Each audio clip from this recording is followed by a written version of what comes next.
mbunge Pascal Chinyeri. Mheshimiwa Spika, ni kweli kwamba mpaka sasa nchi yetu iko salama.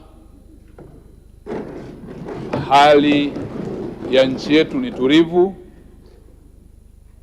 na amani ipo kila mahali. Isipokuwa Mheshimiwa Spika, zipo taarifa mbalimbali ambazo zinaenezwa kwenye mitandao ya kijamii.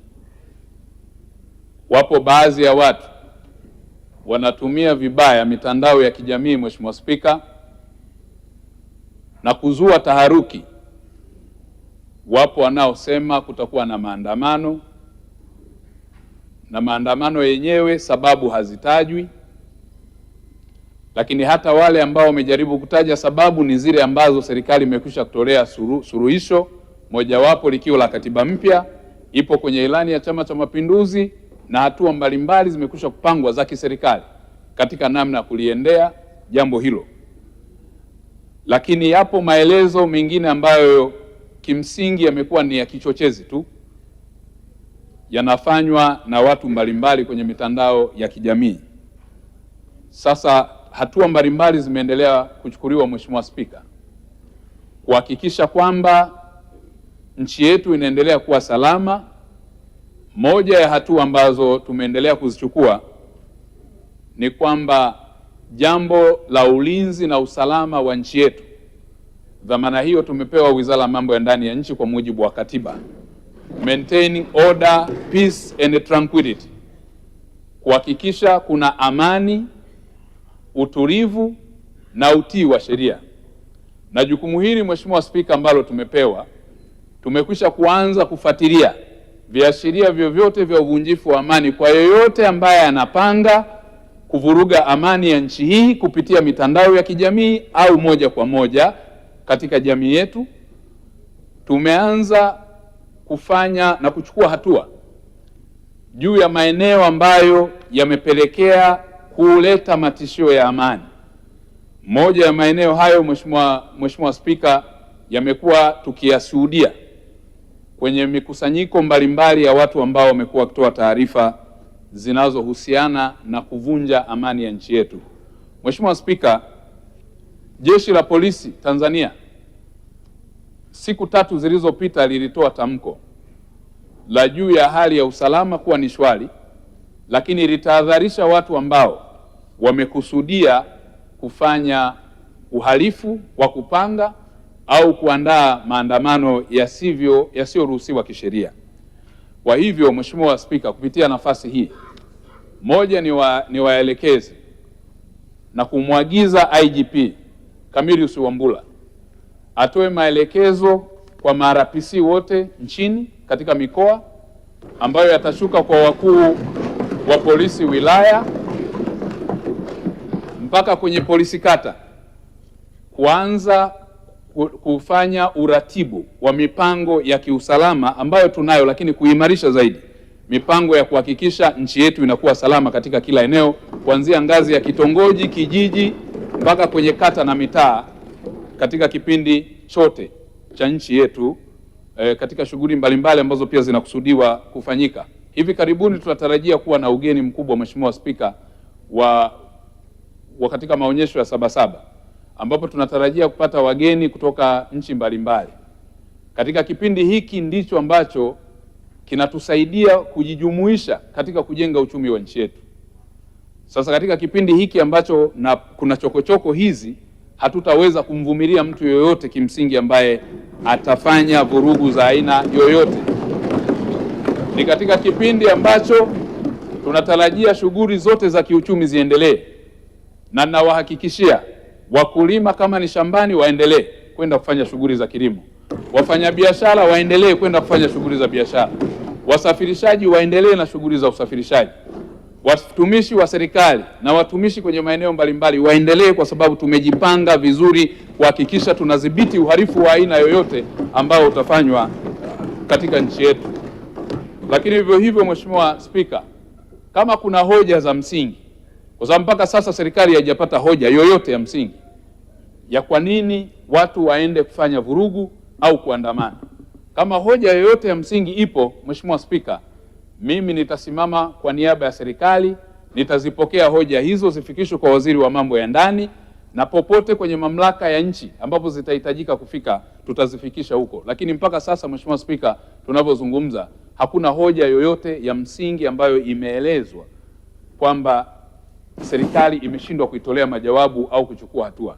Kwa hiyo Mheshimiwa Spika, bado pia katika masuala ya taarifa ambazo zimekuwa zitokea kwenye masuala ya uhalifu, tutaanza kuanzia kesho kuwahoji watu mbalimbali ambao wamekuwa waziwazi na ushahidi na vielelezo wakichochea uvunjaji wa amani katika taifa letu, kufanya vurugu. Tunazo klipu za video ambazo wamezungumza kwenye platform mbalimbali za mitandao. Tunao ushahidi ambao tumeukusanya wa watu, primary evidence za eyewitness na wale waliosikia zipo, na tuna huo ushahidi. Mheshimiwa Spika, kuanzia kesho na muagiza IGP Wambura tuanze kuwaita hao watu na kuwahoji, na wale ambao vielelezo na ushahidi wao uko dhahiri tutawafikisha mahakamani. Mheshimiwa Spika, kwa hiyo hatutamfumbia macho mtu wa aina yoyote. Wapo wengine ambao wanafadhili uhalifu. Mheshimiwa Spika, hatuko tayari kurudi tena kwenye mambo ambayo yametweza na kuharibu rasilimali za nchi yetu. Hatuwezi kuruhusu watu wetu waumizwe, hatuwezi kuruhusu biashara zisimame, hatuwezi kuruhusu shughuli za kiuchumi zisimame. Mheshimiwa Spika, katika hili Mheshimiwa Spika, kupitia bunge lako tukufu na kuhakikishia Mheshimiwa Spika, kama itatokea kuna mtu ambaye anadhani yeye yuko juu ya katiba ya Jamhuri ya Muungano wa Tanzania kwa mujibu wa ibara ya 30 kwamba atavunja na haki yake ni ya msingi kuliko haki za wengine, huyo Mheshimiwa Spika tutahitaji kumfikisha mbele ya mahakama akajibu mashtaka hayo. Kama kuna mtu Mheshimiwa Spika anadhani hana wajibu ambao umetajwa kwenye ibara ya 27 ya katiba ya Jamhuri ya Muungano wa Tanzania, wajibu wa kila mwananchi kuilinda nchi yake, kulinda usalama wa wengine, mali za wengine na kulinda taifa lake. Mtu yeyote pia asiyetimiza wajibu, kwa sababu kwenye sheria act or omission, kwa mtu atakayetenda au atakayeacha kutenda kuzuia tendo la uhalifu, nao pia hao Mheshimiwa Spika, na kuhakikishia tutachukua sheria. Niwakumbushe na kutoa rai Mheshimiwa Spika kwamba tunayo sheria, katiba yetu ya Jamhuri ya Muungano wa Tanzania. Nchi hii inaongozwa kwa mujibu wa katiba. Nchi hii ni ya kidemokrasia na inayofuata misingi ya utawala wa sheria, haki za binadamu, na inaheshimu misingi yote ya utawala bora.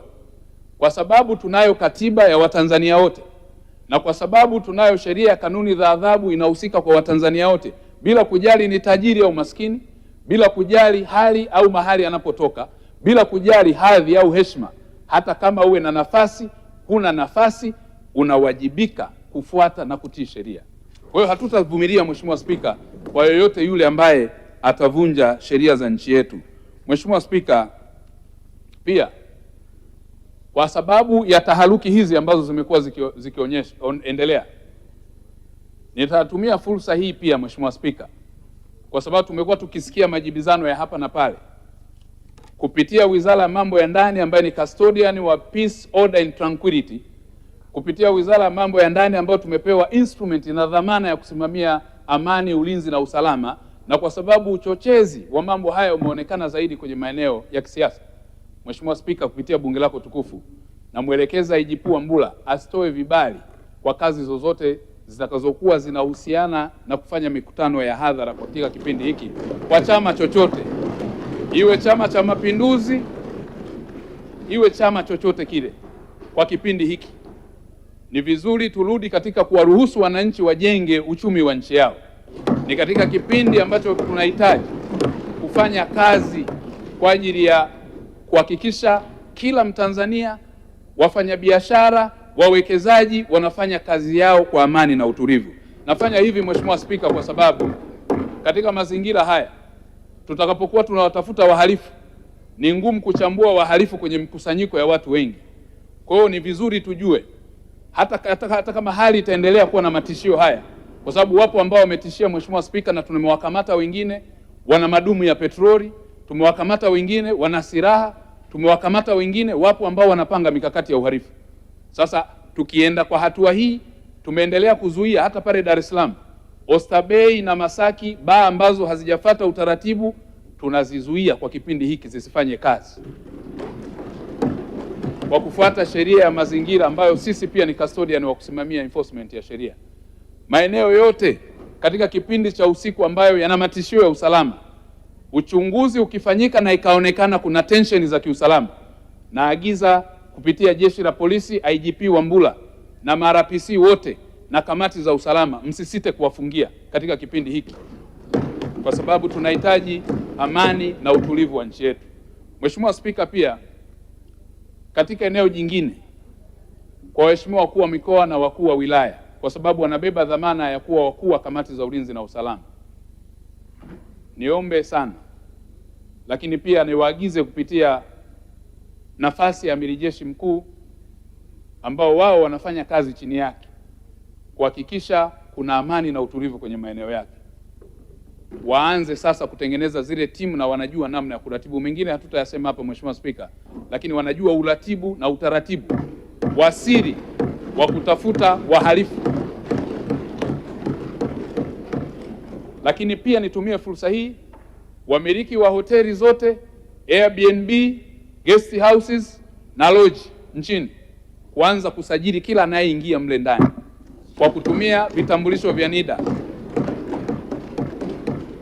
Wageni wote wanaoingia kwenye miji wajisajili.